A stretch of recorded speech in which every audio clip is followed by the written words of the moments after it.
lesson, we'll read an excerpt from B season and answer 6 multiple choice questions.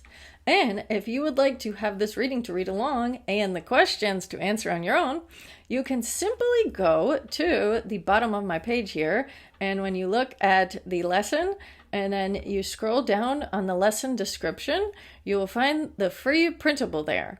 And you'll also find other lessons with the same test that we're working from. So, first things first, we'll read the excerpt from B season. More than ever, Eliza wants to win. She wants to win with a word so difficult, her father will have to admit he was wrong, that the letters are already guiding her. When number 127 is asked to spell loquat, Eliza closes her eyes and feels her mind empty out. L fills her head, a glowing yellow, the color of molten metal. This is what Dad meant. She's surprised at how easy it is. Inside Ellie's head, L grows longer, its edges curving inward to form an O. Her body loosens. When the edge of O grows a tail to become Q, Eliza feels the change in her fingertips. Q's top evaporates and its tail disappears, U settling warm in her belly. Ellie feels a tickle as U flips and grows a line through its middle to become an A. When A's legs slide together, as its arm floats up, T fills Eliza, straightening her spine. Eliza opens her eyes. She feels as if she has just woken from a deep sleep. Numbered 127 is walking off stage to the sound of vigorous applause. I did it, she mouths to her father across the room. Saul smiles and nods, I love you too. He mouths back equally indecipherably. Indecipherably means you can't understand what they said. By round 7, there are 17 of them. Number 14, whose perpetually perfect posture adds to the overall impression that he is an android, causes murmurs of admiration when he rips through Devanda without asking for a derivation or use in a sentence. When number 22 gets her word wrong, No Chin has to pry her hand from the microphone. Number 33 decides midway through peripatetic that he has made a mistake. He turns stubbornly silent, demanding to be dinged out rather than to complete the word. He stands mute until his time runs out. The judge's spelling reveals that the boy's progress had been perfect until he had refused to go on. Number 36 is called to the mic.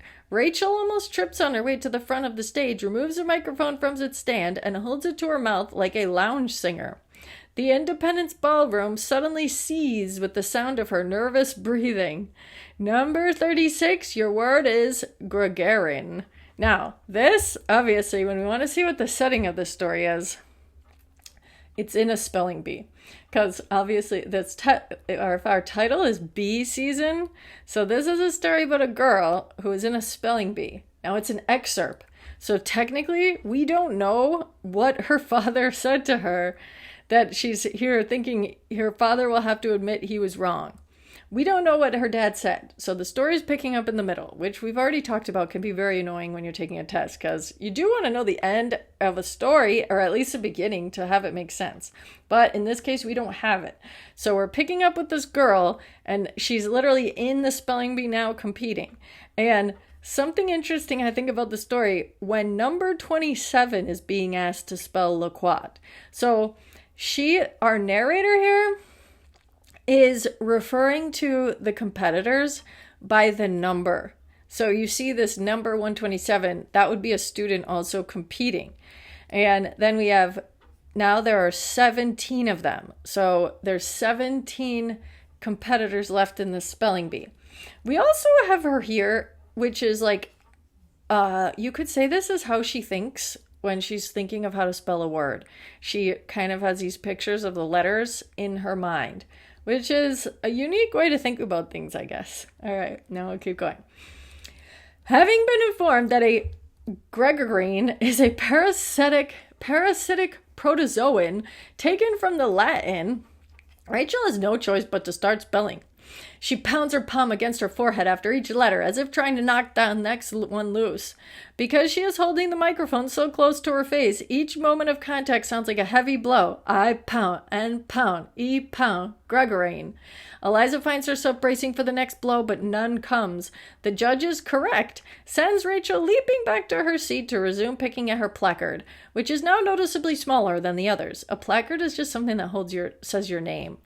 When number 41 is given Purim, Eliza almost laughs out loud. Then she realizes it's such an easy word right before her turn is a bad sign, almost certain to mean she's destined to get something awful. Number 41, the only contestant wearing a yarmulke, makes short work of Purim and returns to his seat with a dazed grin. The judge calls Eliza to the mic. This would be something a Jewish person wears on their head. As she stands, Ellie hazily recalls her nightmare. The expectant silence, the feeling she is holding up time, the endless path from her seat to the microphone. She decides that if she can get this next word, whatever it may be, her chances of winning are practically guaranteed.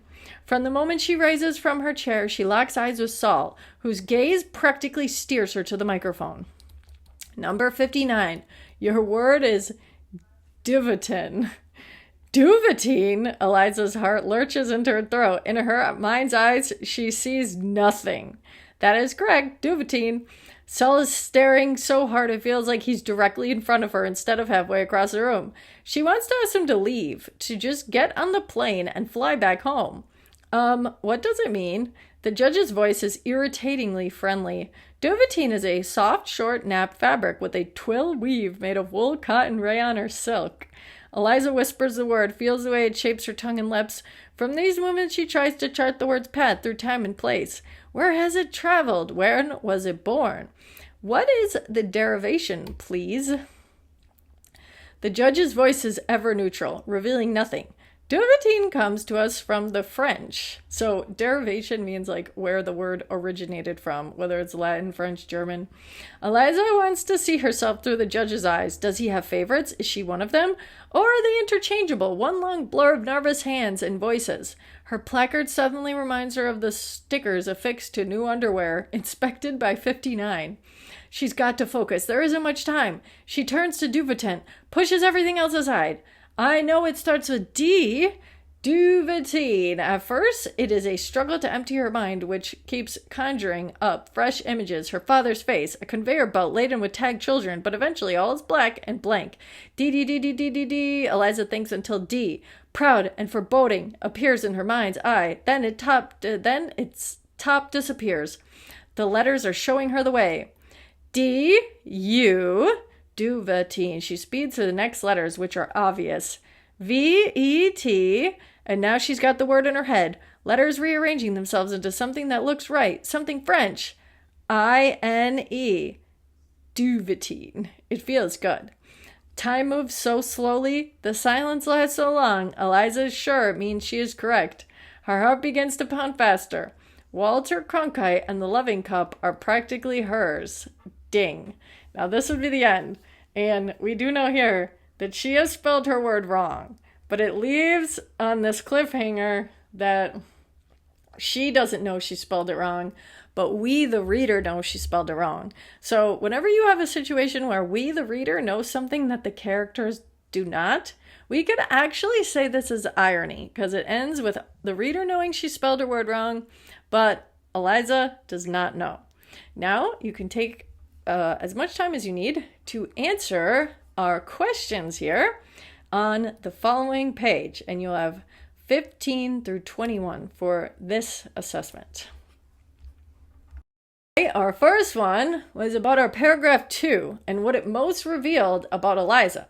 Strong imagination, seldom misspells a word, she thinks her father knows best, gets easily distracted.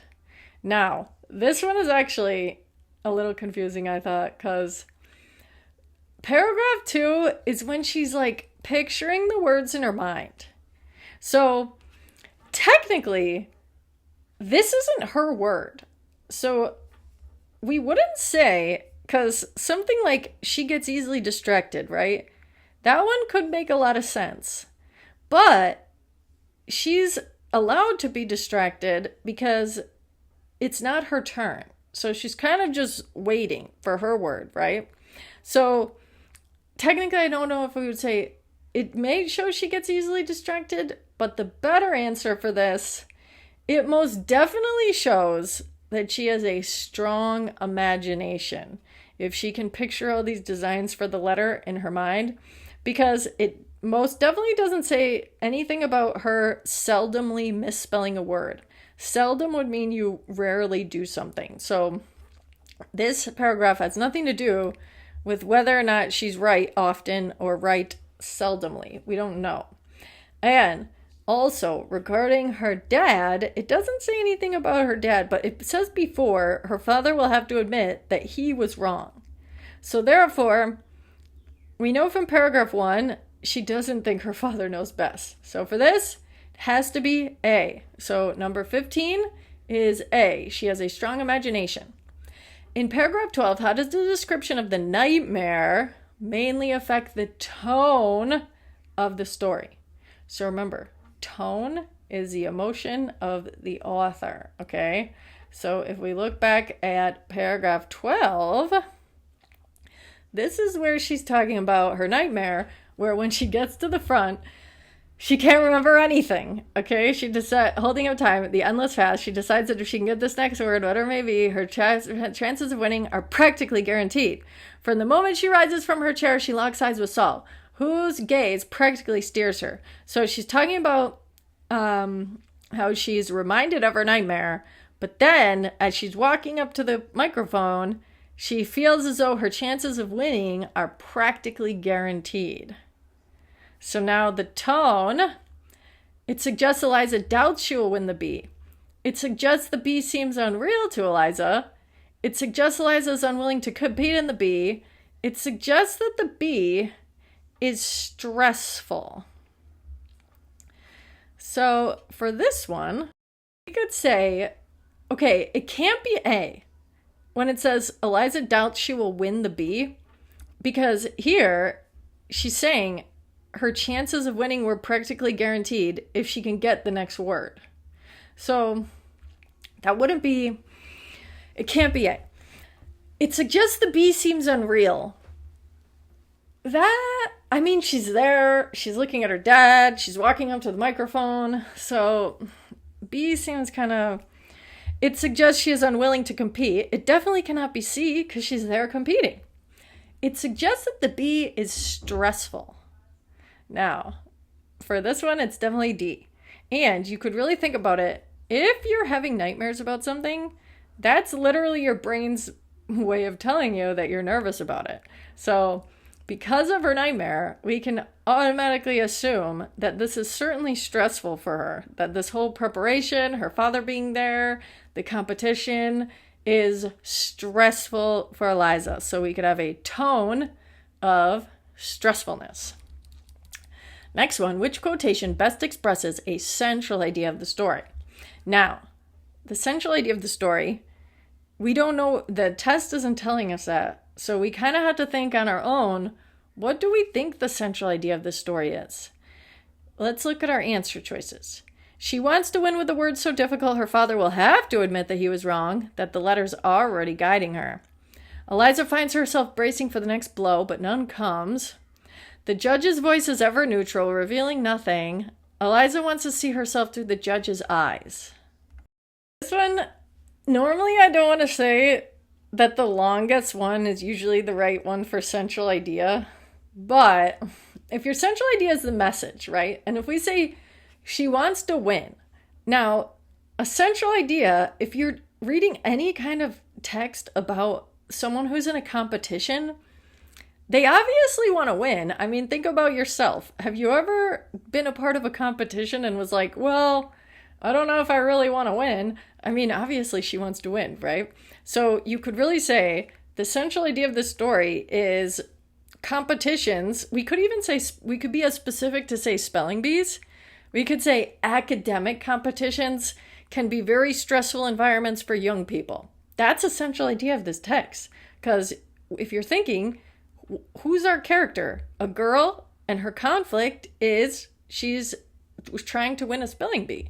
So therefore, that's your essential idea in essence, that you want to say something about if it was difficult, was it easy, was it stressful, something along those lines. What kind of lesson did she learn?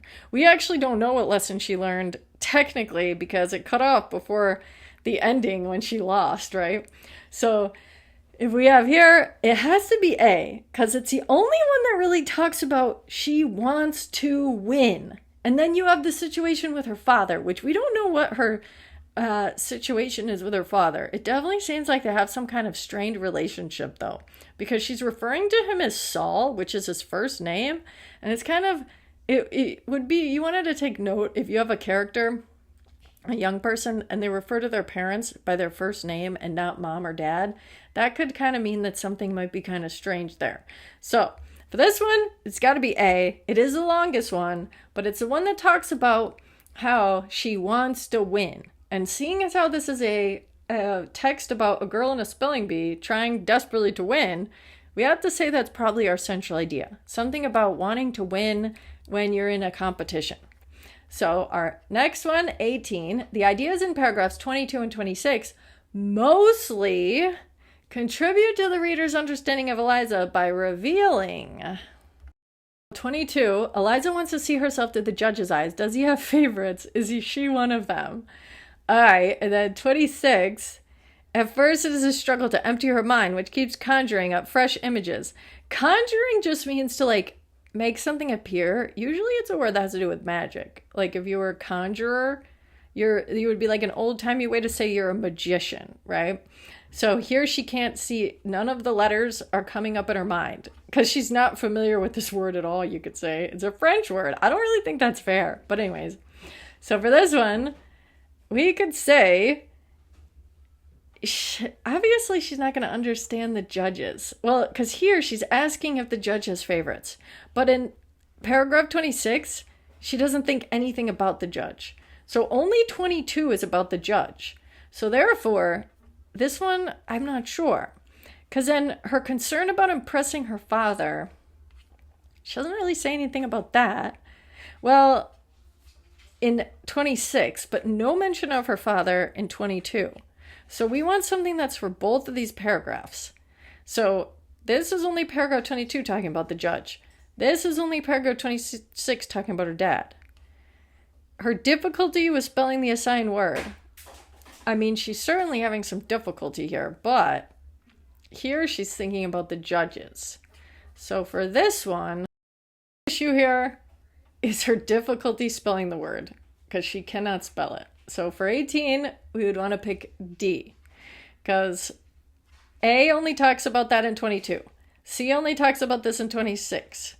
And for this one, if we're going to say her discomfort is standing in front of the audience, she doesn't really seem that uncomfortable because she actually doesn't say anything about the audience. And if I would actually think about it, if this was me, I would be like, oh my gosh, the audience thinks I'm such an idiot. But she never actually says anything about the audience. She doesn't seem to care about the audience. She cares about the judge. She kind of cares about her dad. And then she obviously cares if she can't think of the word. So for this one, D is going to be our most likely answer because it is our answer. D is the answer here. All right. What does paragraph 31 mainly reveal about Eliza? Her patience, her intelligence, her confidence, her enthusiasm. If we go down to 31, I-N-E, Duvetine. It feels good. So here, this is her. She's pretty sure she spelled it right. And we know as a reader that she did not spell it right. Because remember, the word ends in a T-Y-N. So she's spelling it T-I-N-E. This is the wrong way to spell it, okay? So for this, I would call this confidence. Confidence. It can't be patience because she's not waiting for anything really. Intelligence, it's kind of mean to say this, but she spelled the word wrong, so we wouldn't want to say that. I mean, she is intelligent, obviously, but, well, I don't know her, but she didn't spell the word right, so we can't pick intelligence here. Enthusiasm, I mean, if it would have said, it feels good, exclamation, exclamation, exclamation point, but really it's just, it feels good, period. Nothing really enthusiastic about that, right? But she's definitely confident that she won, but we, the reader, know she did not. So for this, 19, it's C. Which detail would be most important to include in a summary of the story? All right, so basically in these, you just have to go through and then ask yourself, if I took this answer choice out, would my story still make sense? Eliza knows that difficult words follow each easy words at spelling bees. That's not really that big of a deal. Eliza gets a word that means a kind of fabric with a twill weave. No, that doesn't... she could have gotten any word, right? It didn't really matter what word she had. And it certainly doesn't matter the definition of her word. Eliza empties her mind and sees the letters come up as images. That one, it does say that a lot. Eliza is one of 17 spellers in this round of the spelling bee. We technically don't need to know how many spellers there are. Now, something that's kind of important to this story, which because it's an excerpt, we can't really see that though, but the way Eliza thinks is going to be the most important part to put in the summary. So we could really say that the fact that she sees the letters in her mind as images, that's an important part about Eliza's characterization, who she is as a character. Because remember, they asked us about that on this particular test in the very beginning. One of our first questions was, what does paragraph 2 show about Eliza? So therefore, we could sort of conclude here, wait a minute, they already asked us about her being having this strong imagination. So therefore, we can assume that having a strong imagination is something important to her characterization. Thus, it'd be important to include in the summary. Because really, none of these other things matter that much. It doesn't matter how many spellers there were. And there was not 17, so this one's actually wrong. How many spellers were they? Wait a minute, let's look. Actually, there was 17 of them. There was by round 7, there are 17 of them. So no, there was 17 rounds. Or is it number 14? No, maybe it's, well, regardless, see, we don't know.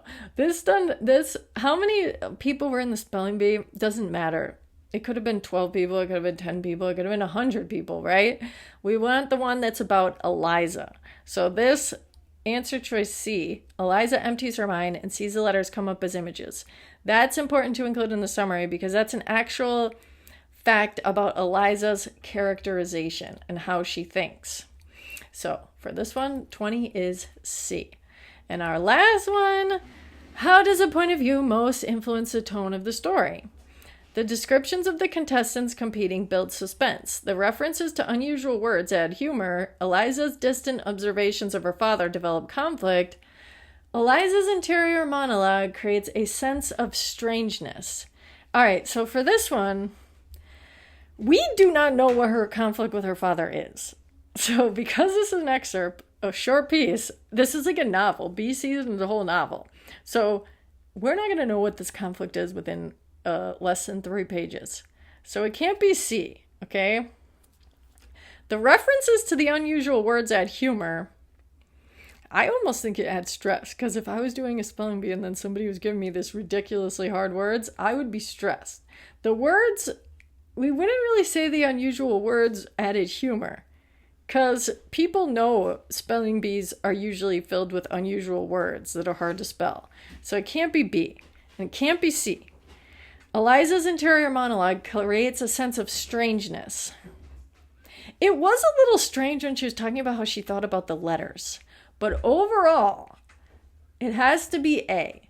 A description of the contestants competing builds suspense. And throughout this whole story is like the whole first page is the other contestants competing and the stuff that happens to them. Because we see the one boy who wouldn't finish his word, and then he actually ended up spelling it right, but then he had to leave because he refused to finish it because he thought he spelled it wrong. So the other contestants either getting the words right, and then she's getting stressed because now she feels she's not going to get the word right, or the one's getting it wrong. This adds suspense because we know that Eliza's turn is coming up soon, and her being our protagonist, we start to feel nervous for her. So that's how you build the suspense.